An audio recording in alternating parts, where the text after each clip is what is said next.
Mumbai famous pav bajji எப்படி செய்யுதுன்னு பார்த்துலாம் வாங்க. அதுக்கு ஒரு ஃபேனை ஹீட் பண்ணிவிட்டு கொஞ்சமாக பட்டர் சேர்த்துக்கிறேன். கொஞ்சோண்டு ஜீரகம், பொடியாக நறுக்கின வெங்காயம், இஞ்சி பூண்டு விழுது கொஞ்சமாக சேர்த்துக்கிறேன்.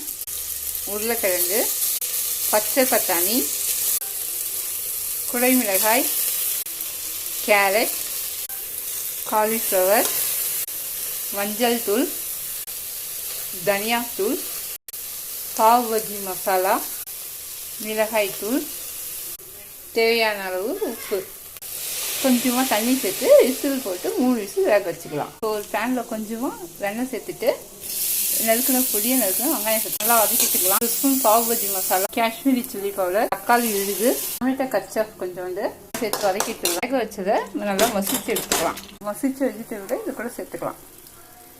இப்போ நம்ம பாஜி ரெடி ஆயிடுச்சு.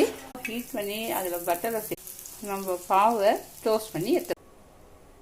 நம்ம எம்மியான பாவ் பஜ்ஜி ரெடி ஆயிடுச்சு. நீங்களும் ட்ரை பண்ணி பாருங்கள். இருந்தால் நம்ம சேனலை சப்ஸ்கிரைப் பண்ணுங்கள்.